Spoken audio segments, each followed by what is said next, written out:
हर किसी की जिंदगी में एक ऐसा मोड़ आता है जब वह भीड़ भाड़ से दूर प्रकृति की गोद में सुकून के 2 पल बिताना चाहता है। ऐसा ही एक स्थान है ऋषिकेश। उत्तराखंड की पहाड़ियों के बीच बसा ये छोटा सा शहर ना सिर्फ अपने आध्यात्मिक महत्व के लिए जाना जाता है, बल्कि यह एक रोमांचक यात्रा और आत्मिक शांति का अद्भुत संगम भी है। गंगा की कल कल धारा, हर तरफ गूंजती मंत्रों की ध्वनि, घाटों पर होती आरती और शांत वातावरण। ऋषिकेश एक ऐसा अनुभव है जिसे शब्दों में बांध पाना मुश्किल है। यह यात्रा केवल किसी शहर को देखने की नहीं, बल्कि स्वयं से मिलने की यात्रा है।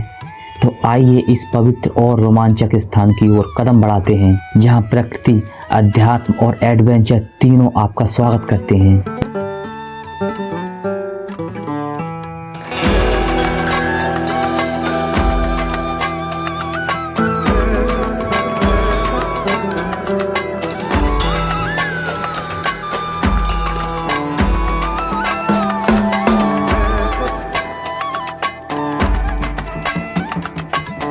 दोस्तों, कभी कभी इंसान सफर पर नहीं निकलता, सफर इंसान को बुलाता है। और मैं भी निकल गया अकेला, लेकिन दिल में था रोमांच का तूफान। आगरा से हरिद्वार तक का सफर, खिड़की से बाहर भागते खेत, ठंडी हवा और दिल के अंदर सिर्फ एक ही सोच, ऋषिकेश में शांति के कुछ पल बिताना।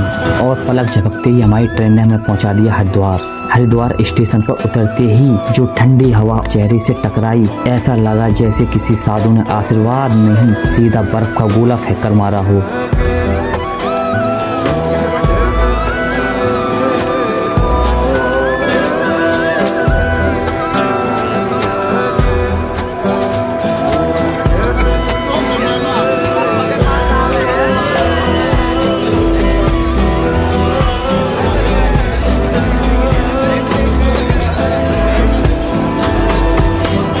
सुबह सुबह जब मैं ऋषिकेश के लिए ऑटो में बैठा, तब ठंड का सही मतलब समझ में आया। ऑटो में बैठे बैठे लग रहा था जैसे हड्डियां भी सवाल कर रही हूँ। भाई, गर्मी में नहीं आ सकता था, लेकिन दिल से सिर्फ एक ही आवाज आ रही थी, बस थोड़ी दूर और वहाँ मिलेगा असली सुकून। ऋषिकेश का राम झूला, वो जगह जहाँ शांति बहती है, बिल्कुल गंगा की तरह। विदेशी ध्यान में, संत साधना में, और मैं कमरा लेकर कंफ्यूजन में कि पहले नजारा कैद करूँ या मन को इस वाइब में डुबो दूँ।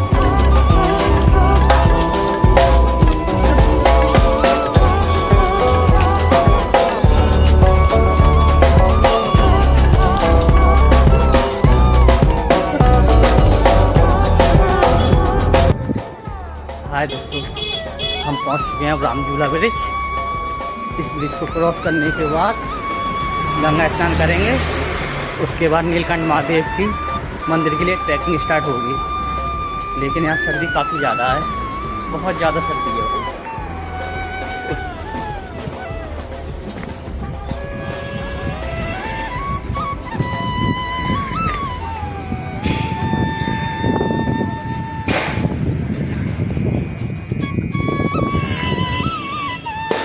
और दोस्तों, हम आ चुके हैं राम झूला ब्रिज। ये है यहाँ का अनमोल और खूबसूरत नज़ारा, जिसे देखने के लिए पूरी दुनिया से पर्यटक आते हैं।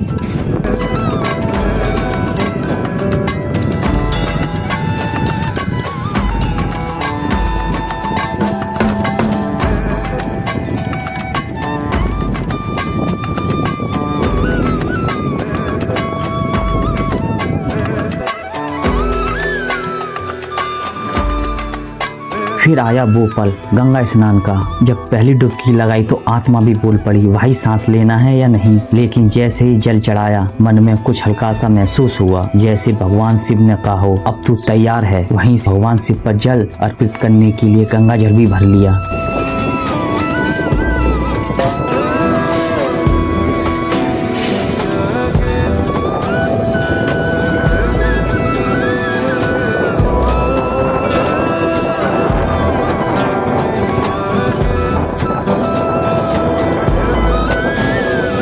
लेकिन शरीर का जल स्तर गिर रहा था। फिर क्या था, एक ढाबे में रुका, गर्मा गर्म आलू के पराठे, ऊपर से सफेद मक्खन। भाई, ऐसा लग रहा था जैसे कि नीलकंठ महादेव मंदिर की चढ़ाई के लिए जिस एनर्जी की आवश्यकता थी, वो एनर्जी मुझे इसी फूड से मिल गई।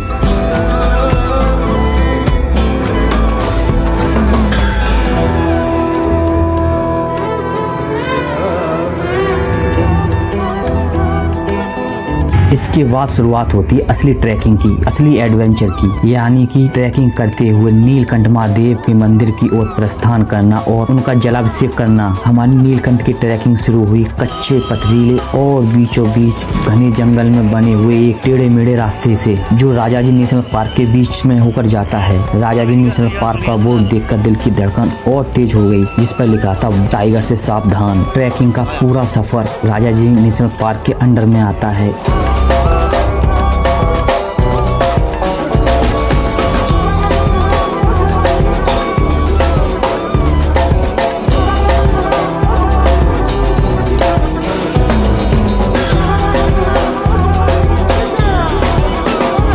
इस जंगल में टाइगर, हाथी, भालू और भी बहुत ज्यादा खतरनाक जंगली जानवर पाए जाते हैं, जिनके बारे में सुनकर मेरी रूह कांप गई। ट्रैकिंग करते हुए जब आगे बढ़े तो हमें कुछ भोले के भक्त मिले। ढोल, मजीरे, डमरू से लैस सब नाच रहे थे, झूम रहे थे और मैं भी उनके साथ झूमने और नाचने लगा।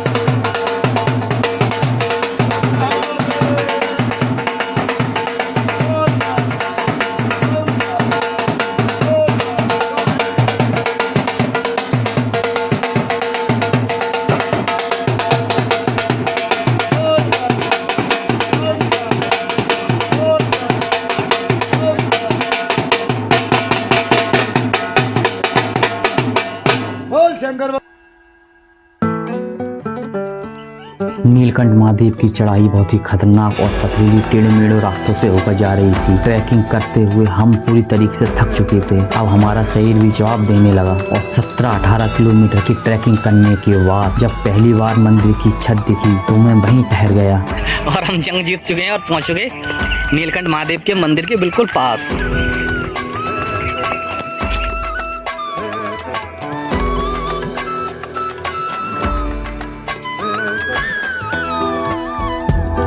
थकावट गायब, सांसें तेज और आंखों में पानी। कभी कभी किसी मंजिल को देखकर जो सुकून मिलता है वो शब्दों में बयां नहीं किया जा सकता। इसके बाद भगवान शिव का जलाभिषेक करने के लिए हम लाइन में लग गए।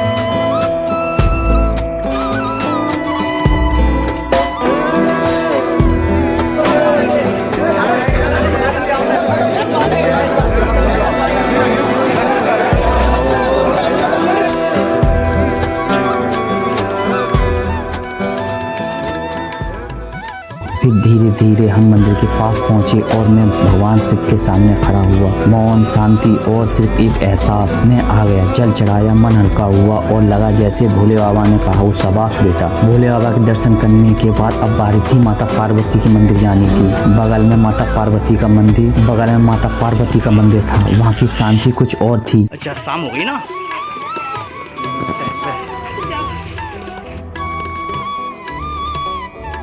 और फिर आया रास्ते में झिलमिल गुफा। छोटा सा रास्ता, लेकिन अंदर जाने पर जैसे समय थम गया हो।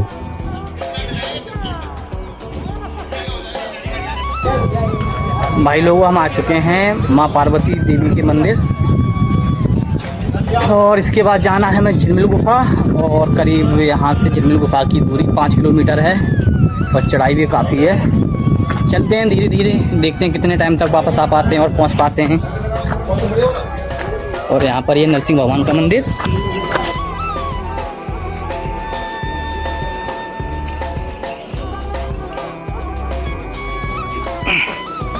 झिलमिल गुफा का पूरा रास्ता जंगलों से घिरा हुआ है। यहाँ छोटे छोटे रास्ते हैं और पूरा इलाका राजाजी नेशनल टाइगर रिजर्व में आता है।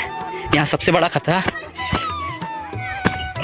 हाथी, बियर्स, टाइगर्स और बहुत ही खतरनाक सांप हमेशा इन जानवरों का बना रहता है।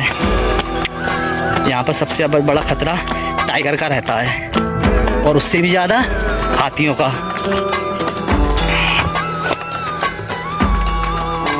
छोटे छोटे जंगल,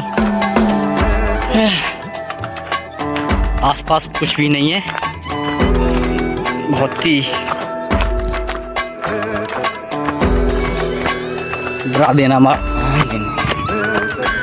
ये पूरा एरिया जंगली जानवरों से घिरा हुआ है। यहाँ हाथी, बियर, टाइगर, पैंथर और बहुत ज़्यादा खतरनाक जानवर भी पाए जाते हैं।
कहा जाता है कि यहाँ बहुत सारे ऋषि मुनियों ने तप किया था और कुछ को आज भी रोशनी और स्वर सुनाई देते हैं। मैंने भी कुछ महसूस किया, एक कपकपी सी, एक ऊर्जा।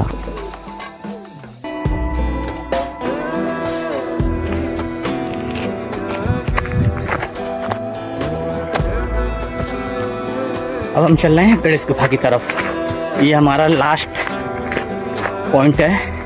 इसके बाद वापस हमें नीलकंठ महादेव मंदिर जाना है। वापसी के समय सूरज डूब रहा था, जंगल शांत था, लेकिन मेरे अंदर शिव का तांडव चल रहा था। तो दोस्तों ये थी हमारी ऋषिकेश से नीलकंठ महादेव की छोटी सी ट्रैकिंग। इससे आगे की वीडियो हम जल्दी अपने चैनल पर अपलोड कर देंगे। अगर आपको वीडियो पसंद आई हो तो प्लीज लाइक, कमेंट और हर हर महादेव लिखो और चैनल को सब्सक्राइब करना मत भूलना। मैं फिर आऊंगा किसी नई यात्रा, किसी नए मंदिर और किसी और रहस्य के साथ। तब तक के लिए बाय बाय।